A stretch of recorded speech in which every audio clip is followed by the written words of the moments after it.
It's well known that Tesla hasn't spent a whole lot of money over the years on advertising, choosing instead to make use of positive recommendations of its existing customers to get people behind the wheel of a new car. And to help encourage owners to evangelize about its products, Tesla has operated a referral program for years, designed to reward owners who recommend the brand to friends, family, and co-workers, as well as reward those coming to the brand. Order a Tesla product using a referral code and you'll get money off or a perk not available without the code, and the person whose code you used also gets a free perk, from the chance to win a new car or Tesla Energy product to free supercharging or discounts off Tesla accessories. But now Tesla's referral program has come to an end for all but its Tesla Solar Roof program, meaning that Tesla customers will not be able to earn points or perks for recommending Tesla to other people. While many Tesla customers cite the referral program as one of their favorite reasons to recommend the brand, that referral program has cost Tesla a lot of money of late, and with Tesla sales figures continuing to soar, it really doesn't need the program anymore.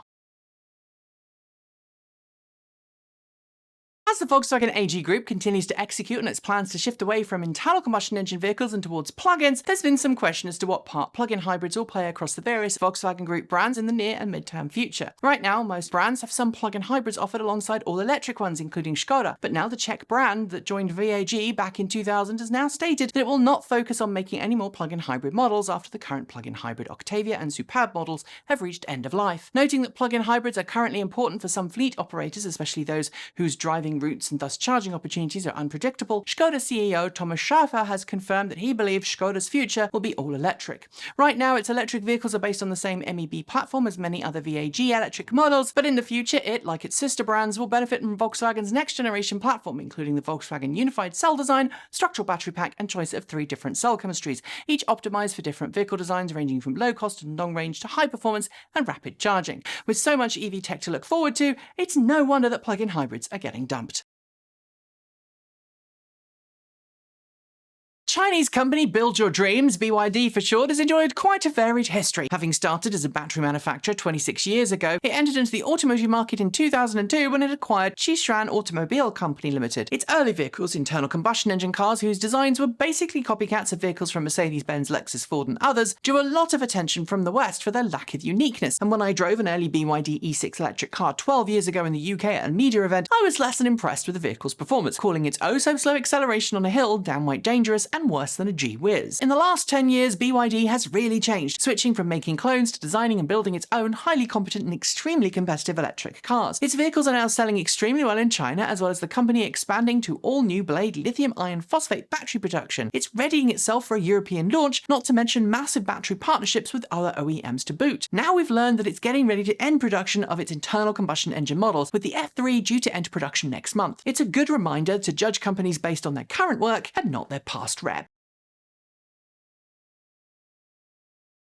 Honda, just like Toyota, has never been all that enthusiastic about EVs, choosing instead to focus on hybrids, plug-in hybrids and hydrogen fuel cell vehicles instead. While it's produced very competent electric cars in the past, the all-electric Honda Fit EV comes to mind, its reluctance to go all-electric as a brand has been palpable. Recently, we've seen that cold towards EVs ease somewhat. While it's still been more heavily focused on hydrogen fuel cells than some of its competitors, it has admitted that its future lineup must include electric vehicles in order to remain relevant. In some parts of the world, including Europe, the diminutive and stylish Honda EV has been on sale for some time. In North America, Honda has something else planned, a range of all-electric models that it says will help it achieve a total of 500,000 EVs sold by 2030. Today, we got to hear that planned production target for the first of these, the Honda Prologue SUV, which will be built for Honda by GM on top of GM's Ultium platform. The annual production target, 70,000 vehicles per year. That would have been okay 10 years ago, but honestly, that's only a tiny percentage of the 4.4 million cars Honda made globally last year.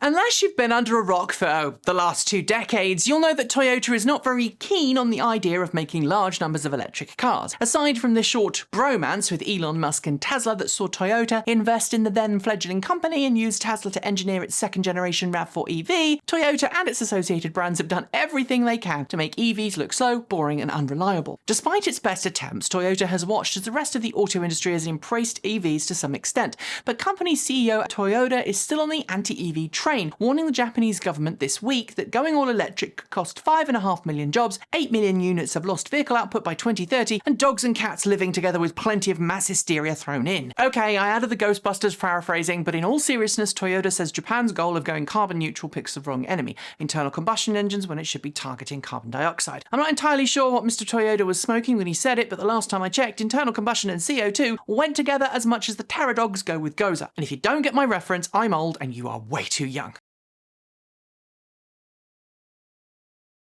This past year, Tesla has dramatically increased the number of photovoltaic installations it's carried out, with Tesla Solar Roof and Tesla Power becoming a popular go-to for Tesla fans wanting the ultimate trifecta of car, energy generation, and on-site battery backup. But in March this year, Tesla caused a stir when it added a new roof complexity calculation to its solar installation quotes, dramatically increasing the cost of getting its solar roof tiles. Moreover, it added that new calculation to the signed contracts of solar roof customers still waiting for an install date, leaving them with a major dilemma: find the extra money or cancel their solar roof dreams. Since the cost was doubled for some installations, many Tesla customers felt cheated and decided to take legal action. These cases ultimately made it to the court as a class action, but now Tesla has apparently agreed to honour its original solar roof quotes to those who'd signed contracts before the roof complexity calculation was added. In a note to the court, Tesla has communicated it will honour the original pre-price increase quotes. Plaintiffs have 30 days to decide if they're happy with the resolution before legal action can be ended, but I'm doubtful that everyone will take Tesla up on its change of heart, especially given the months of legal wranglings involved. The UK Department of Transport is the UK governmental agency responsible for covering all things related to transportation in the UK, and that includes the roads of England, Scotland, Wales and Northern Ireland, as well as the vehicles that travel on them. It's a Department of Transport that helps shape the UK's goals of becoming zero emission in the future and help promote EVs and public charging infrastructure, and it's played a part in setting up a total ban on the sale of new internal combustion engine vehicles by 2030. But just as a recent UK climate change advisor spouted some pretty old BS about electric cars as the reason she personally wouldn't drive one, the Department of Transportation's fleet, some 1,234 vehicles, are mostly diesel-powered. 54% of the fleet is diesel, 5% is powered by petrol, and 29% plug-in hybrids. 9% were mild hybrids with stop-and-go technology, and only 3% were fully electric, meaning the very governmental agency responsible for encouraging people to dump the pump hasn't dumped the pump itself. The whole thing is not only hypocritical, but it also shows that electrification is an effort that requires hard work from all sides. It certainly shows that the DFT could do a whole lot better.